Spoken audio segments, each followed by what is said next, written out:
wabarakatuh. Selamat pagi dan salam sejahtera untuk kita semua. Perkenalkan, saya Anita Mustika Ibrahim, SPT, MPT, dosen tetap program studi peternakan, Fakultas Pertanian dan Peternakan Universitas Muslim Buton, Kota Bau-Bau, Sulawesi Tenggara. Video ini dibuat dengan tujuan untuk memenuhi salah satu persyaratan sertifikasi dosen tahun 2026, yakni pernyataan diri dosen dalam unjuk kerja Tridharma perguruan tinggi, khususnya di bidang pengajaran. Pada kesempatan ini, saya ingin menyampaikan terkait mata kuliah yang saya ampuh, yang sesuai dengan bidang keahlian saya, yaitu ilmu produksi hasil ikutan peternakan. Mata kuliah ini ditujukan untuk mahasiswa program studi peternakan semester 5 dengan kode mata kuliah PTR 8029 berbobot 3 SKS, diselenggarakan dalam 16 kali pertemuan tatap muka dengan rincian 14 kali pertemuan materi dan pertemuan masing-masing 1 kali ujian tengah semester dan ujian akhir semester. Mata kuliah ini membahas terkait konsep, jenis, karakteristik, dan teknik pengolahan hasil ikutan ternak menjadi produk yang bernilai tambah dan ramah lingkungan. Mahasiswa akan mempelajari aspek teknis mutu, ekonomi, serta sanitasi dalam pemanfaatan hasil ikutan peternakan melalui teori dan praktikum. Kurikulum mata kuliah disusun berdasarkan outcome-based education dengan capaian pembelajaran lulusan. Yang pertama, menunjukkan sikap bertanggung jawab atas pekerjaan di bidang peternakan secara mandiri. Kedua, menguasai dan mampu menyelesaikan masalah di bidang peternakan berbasis ekonomi, sosial, dan lingkungan. Ketiga, mampu menerapkan pemikiran logis, kritis, sistematis, dan inovatif dalam implementasi ilmu pengetahuan dan teknologi. Yang terakhir, mampu merancang, menerapkan, dan mengevaluasi manajemen usaha peternakan yang inovatif dengan mempertimbangkan sosial, ekonomi, budaya, dan lingkungan terutama wilayah tropis. Sedangkan capaian pembelajaran mata kuliah yang diharapkan, pertama, mahasiswa mampu menjelaskan konsep dasar dan jenis hasil ikutan peternakan serta perannya dalam industri peternakan. Yang kedua, mahasiswa mampu menjelaskan karakteristik, prinsip penanganannya, serta teknik dasar pengolahan hasil ikutan ternak menjadi produk bernilai tambah. Ketiga, mahasiswa mampu menganalisis mutu, keamanan, dan nilai ekonomi produk hasil ikutan ternak sesuai standar. Yang terakhir, mahasiswa mampu menyusun laporan praktikum, mempresentasikan hasil, serta melakukan refleksi pembelajaran dengan sikap bertanggung jawab. Materi yang saya sampaikan ini didukung oleh beberapa media pembelajaran berupa interaction, video maupun gambar sebagai media pendukungnya. Pada mata kuliah ini melibatkan komunikasi dua arah antara dosen dan mahasiswa berupa diskusi, tanya jawab, kolaborasi, dan refleksi bersama.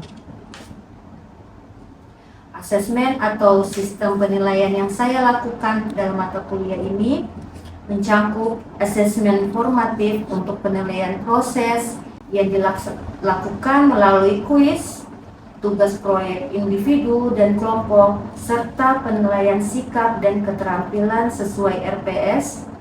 Selanjutnya, asesmen sumatif untuk penilaian akhir berupa ujian tengah semester dan ujian akhir semester. Model pembelajaran yang digunakan dalam mata kuliah ini adalah ceramah interaktif, diskusi, presentasi mahasiswa. Referensi yang saya gunakan dalam mata kuliah ini adalah berupa buku referensi serta artikel jurnal bereputasi yang memiliki nilai pembaharuan agar mahasiswa mampu mengikuti perkembangan ilmu, pengetahuan, dan teknologi masa kini.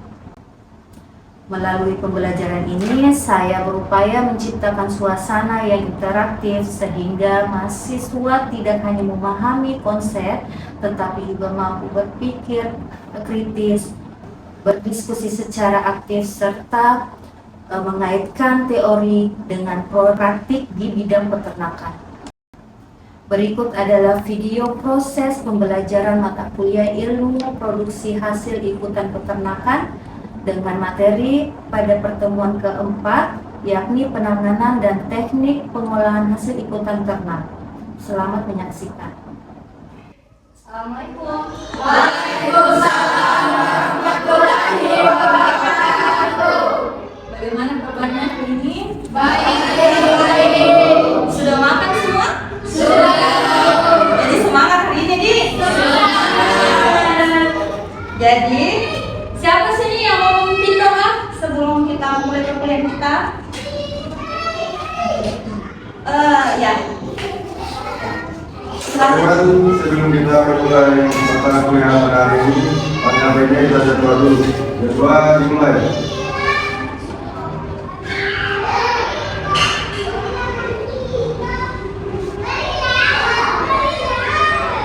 Jadwal selesai. Baik. Saya absen dulu ya. Ya, Bu. Bu Desri Nurmayanti. Hadir, Bu. Hikmah Dauri. Hadir, Bu. Soleha Imazia Ramadhani. Hadir, Bu. Ice Fertiasa. Hadir, Bu. Sufia. Hadir, Bu. Hikmah. Hadir, Arjuna. Hadir, Bu. Evan. Hadir, Bu.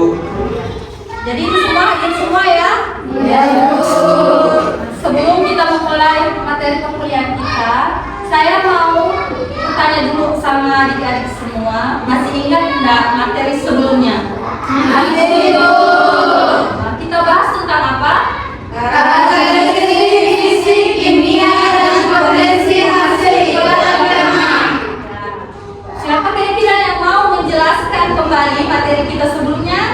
Saya, Bu. Ya, silakan Ice. Materi sebelumnya membahas mengenai karakteristik fisik, kimia, dan potensi hasil ikut ternak, di mana sifat-sifat tersebut yang menentukan kualitas serta pemanfaatan.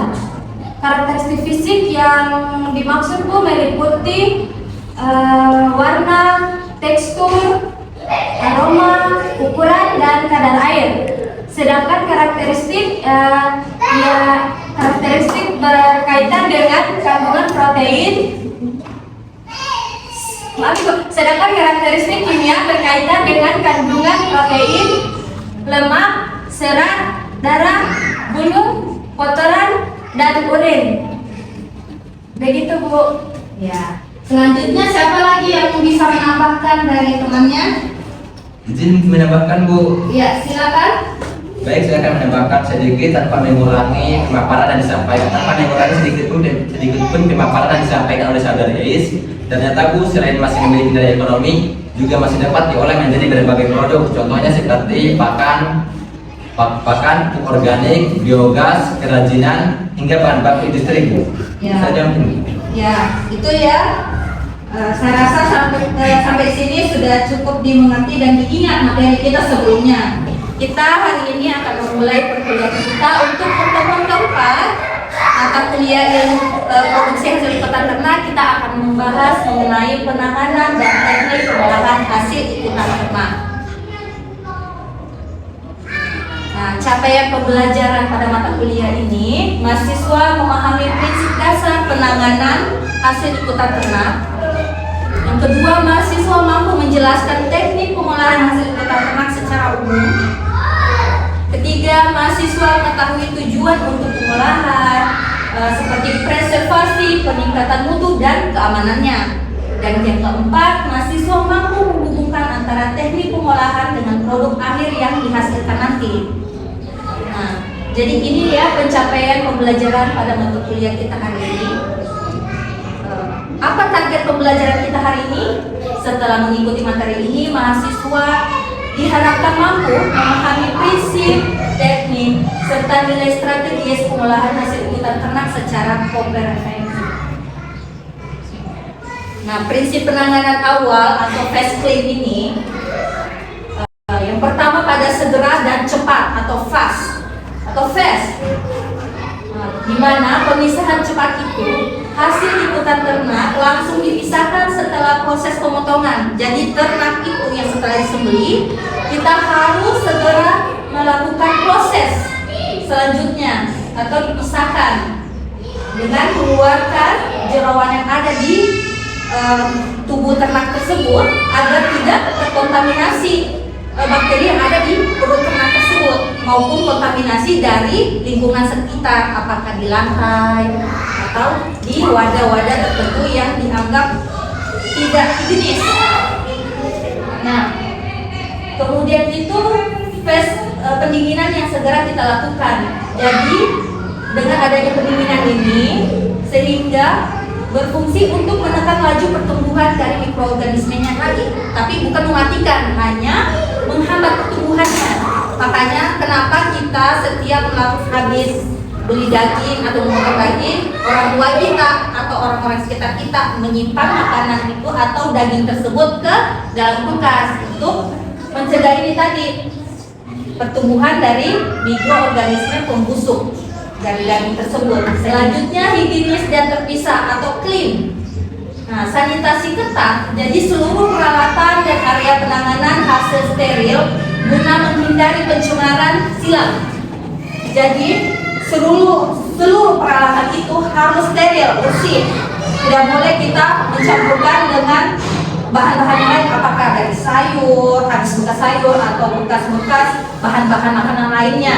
Karena kenapa? Karena ada mikroba pembusuk tadi. Jadi wadahnya itu harus steril, harus bersih. Slide selanjutnya ada 4 jurus preservasi dasar hasil liputan. Jadi yang pertama pendinginan, yang kedua pengeringan, yang ketiga penggaraman dan pengasaman atau alkali. Nah, pendinginan ini metode sealing atau freezing, memperlambat reaksi metabolisme seluler dan menghentikan pembiakan mikroba tersebut atau mikroba pembusuk tadi yang saya jelaskan sebelumnya. Nah, yang kedua ini pengeringan, di mana mengurangi kadar air yang dimiliki dari daging tersebut. Biasanya kalau di buah-buahan kayak keripik buah itu kan daging, kenapa kandungan air di dalamnya itu yang dihilangkan. Nah, begitu pula di daging ini pengeringannya bisa melalui sun drying, oven drying atau freezer drying. Jadi agar bahan stabil dan awet. Makanya kayak kerupuk kulit itu awet-awet tinggal digoreng seperti itu. Kemudian penggaraman, jadi sangat efektif untuk menarik air keluar dari jaringan secara osmotik, ideal untuk pengawetan kulit dan usus. Jadi penggaraman ini biasa kita gunakan untuk pembuatan kerupuk kulit. Pernah makan kerupuk kulit? Pernah. Tidak pernah? Oh, ada yang tidak pernah ya? Jadi kerupuk kulit itu telah mengalami proses penggaraman di awalnya agar ini tadi mengeluarkan atau menarik air dari jaringan secara osmotik ideal yang dari kulit tersebut, sehingga bisa pada saat pengeringan itu kerupuknya mengembang. Tetapi bukan hanya memberikan garam tadi, ada proses yang harus dilewati kayak penjemuran, ada pengerukan dari bumbunya, perendaman dari kapur, seperti itu. Nah, selanjutnya penggaraman atau alkali. Jadi aplikasi asam atau larutan alkali ini untuk modifikasi pH yang menggunakan ikatan atau mensterilkan produk spesifik. Jadi pengasaman ini bisa termasuk juga dari penggaraman tadi untuk pengawetan kulit. Selanjutnya pengolahan primer. Jadi pada tahap formasi awal ini yang kita lakukan di mana pencucian dan sortasi, jadi pembersihan fisik dan kotoran dan pengelompokan mutu bahan dasarnya. Yang kedua bleaching atau perebusan, di mana pemanasan awal untuk inaktivasi enzim bawaannya dan sterilisasi permukaannya. Jadi biasanya itu kalau di rumah ada acara-acara keluarga atau apa, orang tuanya kalian pernah tidak kalau masak daging direbus salah dulu katanya? Pernah. Itu sebenarnya untuk selain menghambat atau mencegah pembusukan lebih awal, Jadi sebenarnya itu juga untuk ini inaktivasi enzim bawaannya dan sterilisasi permukaannya sebenarnya dari gangguan mikroorganisme pembusuk tadi. Kemudian rendering atau pelelehan, jadi proses pemanasan khusus untuk memisahkan antara ekstra lemak dan jaringan ikatnya. Jadi ini biasanya kalau kita memasak, misalnya itu memasak ayam, biasanya kan keluar itu kayak minyak-minyaknya. Nah ini dia, jadi lemak itu akan terekstrak keluar dari jaringan ikat tadi. Kan tadinya melekat tuh karena belum disentuh apa-apa, tapi karena ada terjadi proses pemanasan sehingga lemaknya itu keluar. Kemudian hidrolisis protein, di mana pemutusan molekul protein kompleks seperti kolagen dan keratin bulu menjadi bentuk terlarut. Kemudian fermentasi, di mana pemanfaatan mikroorganisme terpupuk untuk memproduksi pupuk cair atau pakan terfermentasi. Jadi gunanya fermentasi ini untuk di pakan ternak itu, sudah pernah lihat dedak? Sudah. Jadi dedak makanannya ayam kah atau makanannya sapi, bukan dari rumput-rumputan bukan, tapi kayak semacam tepung. Pernah. Jadi itu sudah termasuk dari ini kejadian fermentasi tadi. Nah dari pencampurannya itu bisa dari rumputan, bisa dari jeroan, apakah itu dari usus kah, dari kepala ikan, insang ikan, atau darah dari ternak tersebut. Nah itu bisa dicampurkan sehingga kita membuat pakan yang terfermentasi. Tujuannya apa? Karena kalau kita fermentasi akan meningkatkan mikroorganisme yang baik untuk pencernaan ternaknya sehingga ternak tersebut tumbuh dengan baik. Sama halnya dengan minuman Yakult. Itu kan ada bakterinya, bakteri baik untuk usus katanya. Nah, begitu pula dengan pakan ternak tadi, makanya difermentasi karena tujuannya itu untuk menggemukkan supaya ternak itu gemuk atau pertumbuhan itu lebih cepat, terutama pada ayam potong. Nah, ini tadi konsentrat itu nih, sudah gitu.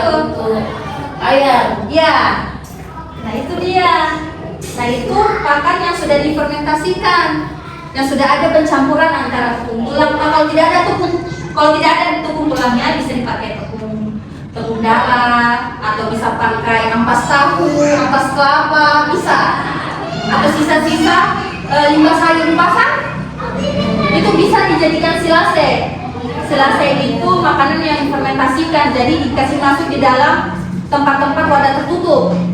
Nah kalau kita konsumsi itu, ternaknya bisa membantu pertumbuhannya, jadi ternaknya cepat gemuk. Biasanya kan makan rumput, makan sama kayak kita, cuma makan ikan, makan nasi, bisa gemuk kalau kayak gitu terus. Kalau ada ayamnya, ada sambalnya, ada sayurnya, tempenya, ada keripik-keripiknya, kan pasti pertumbuhan berat badannya kita meningkat. Begitu pula dengan ternaknya tadi. Dikuliti secara rapi tanpa mencacat korek, maksudnya tidak terputus atau tidak robek. Biasanya kalau kita mau bikin gedung itu kan harus utuh satu badan biasanya. Karena kenapa? Kalau misalnya kekecilan kan bagaimana cara mau bikin? Kecuali kita mau bikin kasidahnya, alat kasidah apa enggak? Gendang. Itu kan dari kulit. Iya. Itu kulit yang sudah diolah tadi, yang ini yang sudah dibersihkan, digaramkan, kemudian dikeringkan, dikirim ke industri untuk dibuat seperti baju, jaket, rok, sepatu, jam tangan, apalagi pinggang, apalagi sepatu, apalagi tas, apalagi. Jadi ini ya, ada pertanyaan? Oh iya, ya silakan. Baik, terima kasih kesempatan yang diberikan kepada saya. Langsung saja pada pertanyaannya, dimana bagaimana kalau hasil ikutan ternak tidak langsung diolah setelah dipotong, dampaknya apa terhadap kualitasnya? Jadi dampaknya itu, karena kan kandungan nutrisi yang terdapat pada kulit itu tinggi juga, sehingga cepat terjadi proses pembusukan dari produk tersebut, dari sumber hasil ternak tersebut. Kayak misalnya kita mau membuat kerupuk. Nah pada saat kita membuat kerupuk dan kualitas kulitnya sudah rusak, otomatis pada proses selanjutnya itu kualitas kerupuk tersebut tidak sebagus secepat yang diolah langsung. Apakah karena kerupuknya kurang garing? Biasanya kalau kita makan kerupuk itu kayak tebal sekali karena tidak masuk seratnya, proses pemakannya itu tidak keluar semua airnya. Atau tidak kalau terjadi pembusukan itu aromanya yang kenik atau bau. Itu makanya kenapa kalau kita mau mengolah hasil ikutan sama itu harus cepat agar menghindari kerusakan tadi, agar kita mempertahankan kualitasnya tadi. Apa gunanya kita mau membeli ternak tersebut kalau hasilnya tidak sesuai yang kita inginkan? Ya, ada lagi yang mau ditanyakan? Saya izin bertanya. Ya, silakan. Kenapa masih banyak hasil ikutan ternak yang dibuang? Padahal sebenarnya bisa diolah menjadi produk yang bernilai ekonomi. Nah, jadi kenapa hal itu terjadi? Karena sebagian orang Indonesia itu pengetahuannya itu yang kurang bagaimana cara mengolah hasil ikutan ternak tadi. Nah, yang kedua itu teknologinya di sini masih cenderung terbatas, sehingga orang-orang itu belum paham bagaimana caranya untuk mengolah hasil ikutan ternak tersebut. Dan seperti halnya kulit, kalau kulit kan masih sangat manual di sini. Nah, kalau di tempat lain atau kota-kota besar pasti menggunakan alat-alat yang sudah menggunakan teknologi yang lebih maju. Kalau sini kan manual, diprok-prok sendiri, dipakaikan barang sendiri, dicuci sendiri, rebus sendiri pakai kayu. Seperti itu. Kalau di kota-kota lain atau kota besar itu mereka sudah menggunakan teknologi lebih modern. Seperti itu.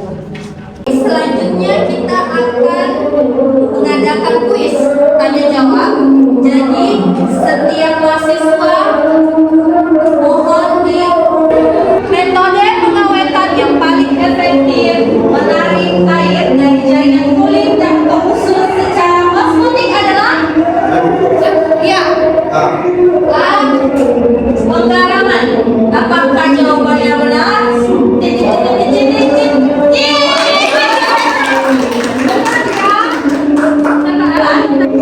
Proses pemanasan khusus yang bertujuan memisahkan ekstrak lemak dari jaringan kita dinamakan siapa yang belum bisa lihat? Ya, sekarang saya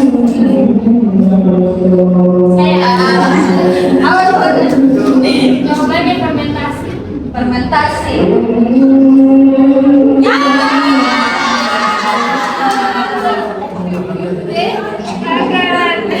Konversi limbah kotoran dan limbah cair ternak melalui fermentasi anaerobik dalam biodigestor menghasilkan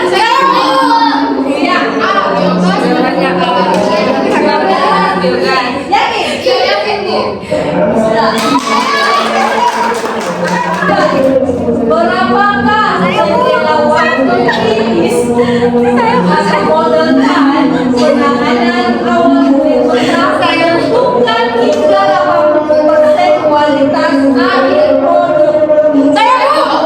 Siapa berarti saya bu?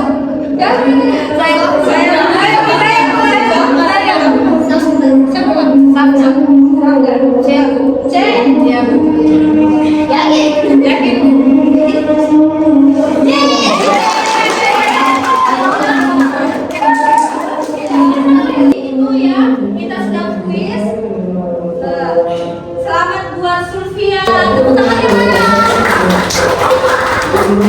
Ya. Jadi untuk mata kuliah kita hari ini penanganan dan teknik pengolahan hasil ikutan ternak, saya berharap adik-adik semua bisa menerapkan untuk melakukan pemanfaatan limbah yang bisa diolah dan tidak diolah atau dikenal dan ya. Jadi siapa tahu ke depannya salah satu dari kalian bisa menjadi pengusaha atau bisa menjadi sementara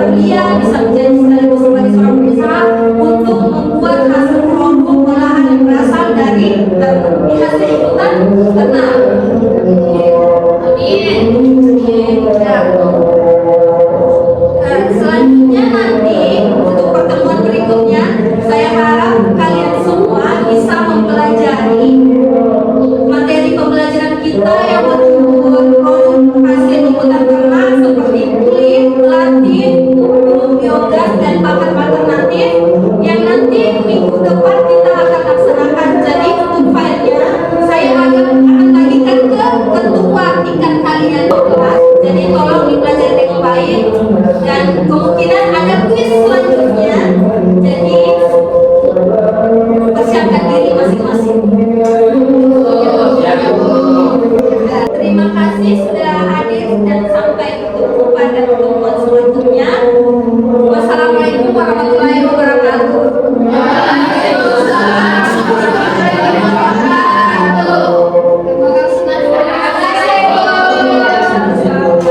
Kalau gitu tolong dirapikan ini ya.